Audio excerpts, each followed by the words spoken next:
Welcome to Journey to Joy Live, a podcast to promote wellness, resilience, and inspire joy. Be empowered to balance your mental, physical, financial, aspirational, and social health while providing mental health awareness and breaking down the stigma of mental illness in the Black community. I'm your host, Dr. If Joy, and I'm here to help you transform life's challenges into opportunities for joy. Let's begin the journey together. Hello, welcome to episode 142, the Burnout Reset. Listening before your body screams, because it can happen. If you don't rest, your body will make you. Burnout doesn't just make you tired, it can literally make you sick. Sometimes the body speaks what the mind refuses to acknowledge. So if you're not acknowledging you're tired, you're stressed out, and then you need to stop and that you need to reset, your body will. What am I talking about? We're talking about burnout and what happens when stress goes untreated for too long, including when it starts showing up in your body physically. So we're going to highlight conversion disorder today. Conversion disorder is a disorder that you don't hear about much. I see it a lot because I'm a psychiatrist, and I especially see it a lot because I do consults for emergency room and inpatient visits. So people who are hospitalized in the hospital, I am consulted as the psychiatrist to see them. So I see conversion disorder a lot. And I just decided, well, wait a minute. Do people know about this? Do you know that stress can literally lead you to a physical, neurological sickness? As you know, burnout is chronic stress without adequate recovery. You just keep going and going and going and going like you're the Energizer Bunny, but you're not the Energizer Bunny. Your body is going to wear out. Recovery isn't laziness. Recovery isn't weakness. It's nervous system depletion when you're burned out. And you don't need to feel like because you're burnt out or because you're stressed that it means you're lazy or that it means you're weak. It means you're depleted. I've been talking a lot about the nervous system lately because I need you to know that there are things going on in your brain that is leading to you feeling this way. Because, you know, the signs of burnout, emotional exhaustion, irritability, that brain fog, feeling detached, isolated, withdrawn, sleep disruption for sure, that physical fatigue that you just can't improve when you try to go to sleep. You ever have a good night of sleep where you actually go to sleep and you're sleeping, but then you wake up still exhausted because your body and brain weren't sleeping? You're like, well, wait a minute. I laid down for 8 hours. Why am I still exhausted? Burnout, that physical fatigue that doesn't improve with rest, increased anxiety, or increased low mood. So burnout is these cumulative stress effects, these little baby stressors that just keep building up, or this chronic stress that's going on for a long time. And as I mentioned previously, we got the stress that's prolonging the cortisol elevation, that stress hormone, that sympathetic nervous system is just stuck on the on switch because the sympathetic nervous system should not be stuck on. That fight or flight system should not be stuck on. It needs to be able to turn off at some point. But if it's ongoing, then you've got the raised cortisol levels. The prefrontal cortex is even fatigued. And as I mentioned on previous episodes, that prefrontal cortex helps you with the executive functioning, being able to plan and solve problems and create solutions. And if that is fatigued because you've been going and going and going and going without rest, then the prefrontal cortex is fatigued and not able to solve problems. And of course, inflammation increases, your immune system weakens. And that's what leads to the physical issues that can happen. So when you override your limits long enough, your body stops cooperating and it just shuts down. Sometimes stress doesn't just feel emotional, it becomes physical. And that's where we get into conversion disorder. The way I like to explain conversion disorder to some people, when you think about it, if you have to do a speech in front of 2,000 people, What do you feel? You like your heart starts racing, stomach aches, you got diarrhea. That's like a psychological thing turning physical, right? But in this case, it's not your usual stomach aches, diarrhea, or heart or panic sensation in your body. Conversion disorder is literally neurological symptoms. So it could be like weakness, numbness, tremors, paralysis, literally not being able to move anymore, or speech difficulty. And the tremors literally can look like seizures. You literally can have a focal seizure where it's part of your body, upper body, lower body, or literally a full on seizure that literally looks real. It looks neurological. So they're real, but not explained by a structural neurological disease. So if you actually start getting these weakness, numbness, tremors, seizure-like activities, paralysis, speech difficulty, yeah, definitely go to the ER. Definitely get it checked out. Definitely have a neurologist see you and rule out all the possible neurological issues that could be causing it. They're going to do an MRI. They're going to do a CT scan. They're going to do all those things looking at your brain. Is it a tumor that's causing it? Is it something else that's causing it? Are you having a stroke? Is it epilepsy? Is it a neurological seizure, a seizure due to a neurological region? Are they doing the EEG? I haven't said what EEG stands for in a while. I'm not going to even try, but the EEG are when they put the leads on your head to try to see, is this a seizure that is, are the brain waves being disrupted and leading to a seizure? So once they do all of that and they rule out, no, there's no neurological explanation for this. Oh, you've been under stress. Okay. That's when they come get me. So I come on board and then I see these shakes, these tremors, the numbness, the weakness, the paralysis. It may not be all of it, but it may be one of the things. And I see a lot of this. The patients who are under so much stress, so much ongoing stress or chronic stress, or you've got some trauma that's built up all of a sudden, it was from the past, but you never processed it, or recent trauma, it can lead to this functional neurological symptom disorder, which is conversion disorder. It's not fake. It's not attention seeking. You're not making it happen. That's something else. That's malingering. You're not faking your symptoms. And it's not all in your head. It's literally happening. You're having these convulsions and these tremors. It's happening. It's just the nervous system is overwhelmed. So it literally happens when emotional stress is unprocessed. You think about the balloon. We always talk about like when things build up inside you, you're going to burst. A balloon is like hot air blowing, blowing, blowing, blowing. Let me just keep moving, moving, moving, moving. Oh, it might be burnt out, but I'm going to keep going and pop. And when you pop, that is what can be these physical symptoms, these physical neurological symptoms. They look like neurological symptoms, but based on stress. The brain is rerouting the stress and distress into physical symptoms. That's the only way it can come out. It's just like you haven't looked at the alarm, the siren going off from the other symptoms of burnout, like the irritability, loss of sleep, feeling down, brain fog. You haven't noticed that as a siren. So the body's just like, okay, I'm just going to reroute this to physical symptoms. Maybe they'll figure that out as a siren of help, help, help. So trauma and chronic stress increase the risk. It often appears in you all who are high achieving and high functioning, over responsible people, because you're moving, moving, moving, moving, and not realizing that being everything to everyone at all times is breaking you down and your body is getting ready to scream. So if you ignore burnout long enough, your body could escalate and show you, yeah, this is happening. We need to do something about it. So are you having such symptoms? Again, you definitely want to go to the ER and make sure you are ruling out if it's a medical issue. But if you're under a lot of stress and you haven't done anything about it, you haven't had your burnout reset, there is a chance that it could be stress induced.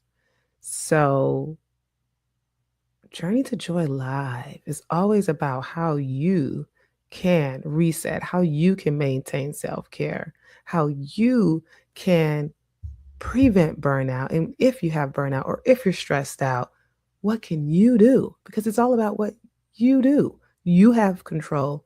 Be empowered. You're more reactive than usual when you aren't paying attention to those things, when you aren't focused on self-care. You're more irritable. You feel numb instead of sad. These are some warning signs, right? You're fantasizing about disappearing. If you're thinking about what would it be like if I wasn't a boss at this job, if I didn't have to worry about parenting, if I didn't have to worry about wifing, I just want to just escape and do nothing. Whoa, what's going on? Why are you wanting to disappear? Is there something about your present state, your plate that has too much on it, that you're at the point where you want to disappear? Your body hurts without explanation. That's also a warning sign. You dread things you used to manage well. So these early warning signs before you break down is so important, because you don't want to wait for your body to scream. You don't want to let that burnout lead to this conversion disorder. So what are the early signs? You're more reactive than usual. You feel numb instead of sad. You're fantasizing about disappearing. Your body hurts without explanation. You dread things you used to manage. So how can we reset? Can we go on a reset retreat every month? Oh, yeah. Now, if you have the means to do that, do it. But burnout reset isn't all about being able to leave and go on a trip every month. But you have to have that day-to-day things that you do for self-care. I work out about 6 days a week. That does it for me. I've been eating more healthier because of my prediabetes diagnosis. And I decided, well, if what I've been doing hasn't been working so far, then I'm just going to try vegan. So as I mentioned, the last few weeks, I've been trying vegan and I've been feeling really good. And so that helps with stress. I've been less irritable. Why not do the work if it's going to have actual outcome that's positive and leads to your joy? Schedule recovery like it's a meeting. You got this big old agenda, these lists with all the things that you have to get done for the day. Put recovery down there. You need that each day. Block time for rest and protect that for you. Recovery must be intentional. When I talk about your journey to joy, entering that journey looks like that first step towards your joy. So is that penciling in recovery and making sure you protect that time so that you can get it at all costs, so that you will not burn out? Lower your daily nervous system load. Lower your daily nervous system load. What can I stop doing this week that will lower my daily nervous system load? Am I overcommitting too much? Am I multitasking too much? Am I doom scrolling? Is there unnecessary emotional labor? I've mentioned before that multitasking is a nice skill. It's a nice gift, especially for the wife, mom, boss. However, multitasking can increase your stress. And I've mentioned that I've noticed that if I try to send an email or do something work related while the kids are around, I'm automatically going to get increased stress, because now I'm ignoring them and now I'm upset with them that they're interrupting when really it should be mommy son time. So why am I starting to do a work email? Stop the multitasking. Multitasking, washing the dishes while cooking, I think that's good. I mean, if that increases stress, then maybe not do that.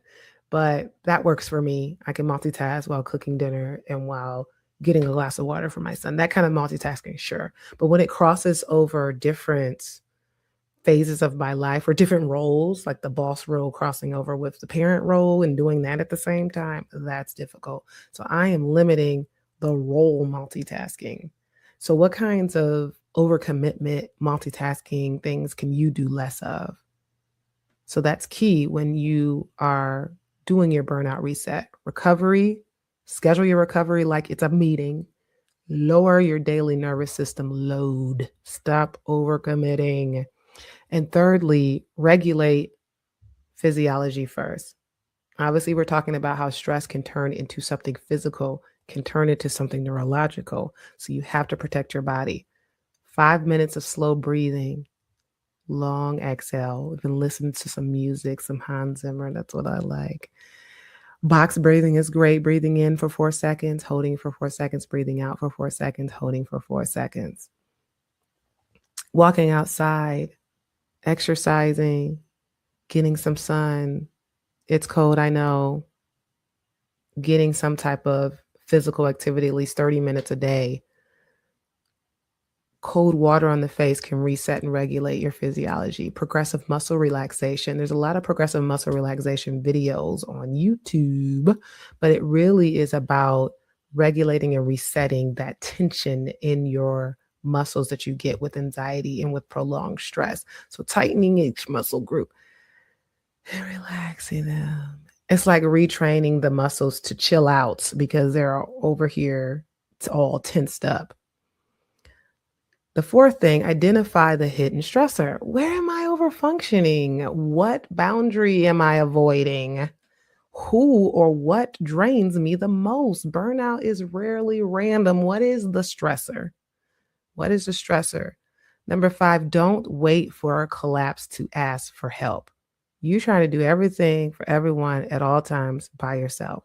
Why? What is the thing that only you can do because of you or because of your credentials or because of your job? Only you can do. Oh, that's the thing you need to do. If it's something else that somebody else can do for you because that's their job, role, talent, skill, delegate. If you need therapy, get therapy. If you need a medical evaluation, get that medical evaluation. If you need hormone screening, if it's appropriate, get it. Sleep assessment, get it. Support systems, need it. Seeking care is normal and healthy.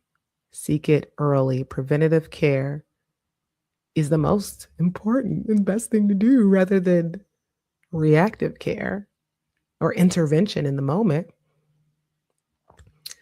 So if you think you might be experiencing this conversion disorder, when should you seek medical attention? Well, if you have some sudden weakness, seizure-like activity, vision changes, these severe neurological symptoms such as paralysis, tremors, like I said, the seizure-like activities, you definitely want to go to the emergency room right away because it is a medical emergency, especially if there is a neurological explanation like a stroke or seizures or a tumor. And if it's not, it's still your body telling you there is something wrong. This is stress induced. And the treatment for conversion disorder, the gold standard is therapy and reshifting your routine and your self-care and delegating all the things that you try to put on yourself to other people. It's not really a medication. I mean, if you have prolonged clinical depression or anxiety disorder, of course, we can give you a medication for anxiety and depression, but therapy is what's going to help you process that trauma and that stress and help rework what kind of self-care routine is going to help you prevent burnout in the future. So burnout is not a badge of honor. Oh, I'm burnt out and I'm doing everything. Oh, I must be doing something right. No, burnout is not a badge of honor. Collapse is not proof of strength. Like they say, I'm going to work out until I throw up. Oh, I threw up, so I must have been working out good. Okay, maybe that applies to that situation, but not in the case of you collapsing. That's not a proof of strength. That's a proof that you are burnt out and that you need to slow down. And your body breaking down is not success. Reset before resentment. Refuel before fracture. Restore before your nervous system revolts. Joy requires capacity, and capacity requires recovery. What are you going to do this week to have your burnout reset and to prevent your body from screaming? Thank you for listening. This has been an Enjoy Life production. If you're in a crisis, don't hesitate. Call, text, or chat 988 for immediate support. Please note, this podcast is for informational purposes only and is not a substitute for professional treatment. If you're looking for therapy or medication management through Enjoy Life, visit www.drenjoylife.com to request a consultation. I'm licensed in 13 states. I accept Aetna in Georgia, Florida, and Virginia. Be sure to grab your copy of the Enjoy Note to help you on your wellness journey. Also check out Inspire Joy for the wife, mom, boss to help you balance it all without losing yourself. Better yet, get the full Joy bundle for just $45. Remember, Journey to Joy Live is every Thursday at 7 p.m. Thank you for joining me, and until next time, may you continue to transform stress into joy.